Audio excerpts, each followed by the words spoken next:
Hi. In this video, I'm going to be talking a little bit more about my process with obsessive compulsive disorder and dermatillomania, or compulsive skin picking. I have already been walking this process for several years now.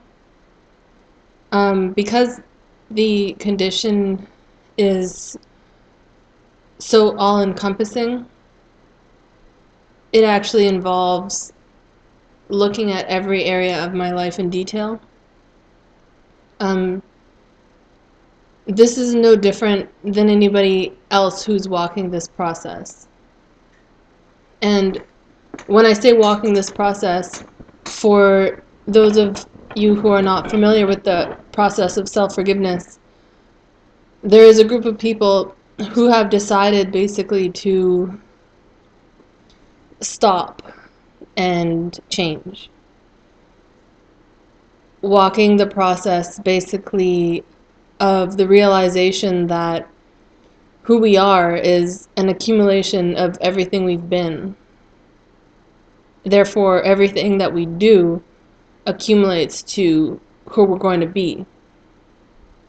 Within that understanding, it makes sense to look at everything you do, look at every single action, thought, word that comes, that manifests from you, in order to determine whether or not it's going to contribute to the best possible version of you can be. So within this, I've been working on aspects of myself that have not been accumulating to the best possible version of me I can be. In fact, have been a detriment to myself. And because obsessive compulsive disorder is so all-encompassing, I've already worked on a lot of different aspects of it in the past 2 years or so through walking this process of self-change, through self-forgiveness.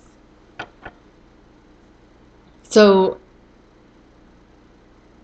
now that I've focused my process more on the condition, I've decided that I'm going to be approaching it from several different angles. Because it's both a physical and a mental disorder, an addiction, I'm approaching it through both writing out my mind and through practicing physical diligence and self-will. I find a lot of the process of stopping has to do with sheer will at times. And so that's not something you can just magically conjure up and make appear in your life for real. I mean, you can do it in your mind, but for it to be an actual lived life skill takes making the decision to do it and then applying yourself and practicing and walking through resistances and building until it's in fact who you are, a part of who you are. So for the physical aspect, what I have been working on with regards to the disorder that I'm facing and the OCD and the dermatillomania, what I've basically done is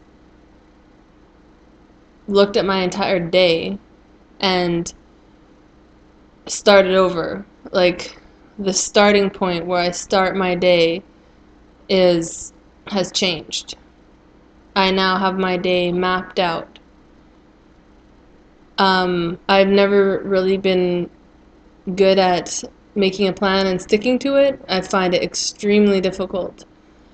And so I've started with basically the first hour of my day, where I wake up And I say, okay, from the moment I wake up till an hour later, I'm going to do this, this, and this.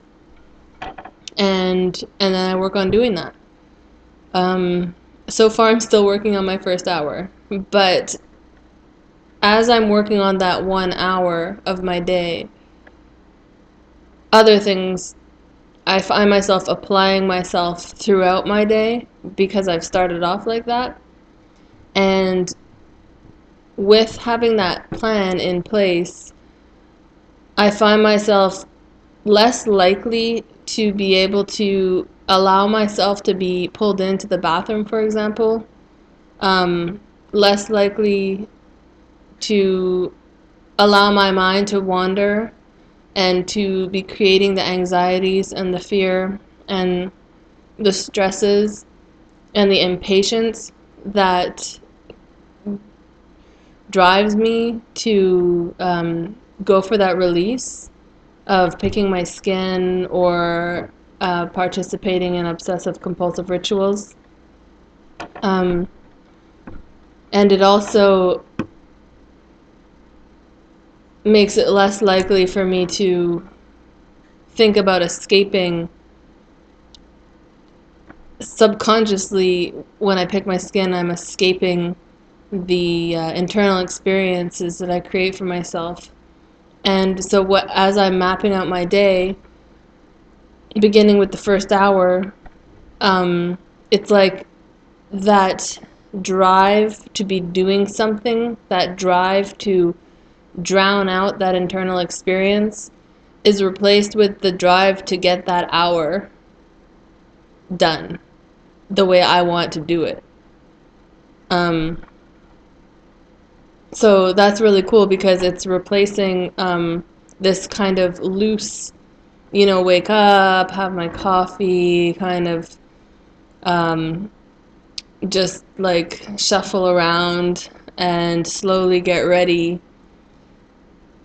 which I was not making a conscious decision on what I'm going to do next. What am I going to do after I make my coffee? What am I going to do after I get dressed? It just kind of it was sloppy and left a lot of room for me to slip into the obsessive compulsive disorder behaviors and rituals and the bad habits of the disorder. So I was going to talk about several different angles of the process and how I'm going to be approaching doing it, but I see that I've already been talking for 8 minutes. So I guess the point of this video is I'm just explaining how I'm approaching basically scheduling myself as a physical support as I'm walking this process. I'll get into a bit more of the writing and the other little tricks I have up my sleeve. Thanks.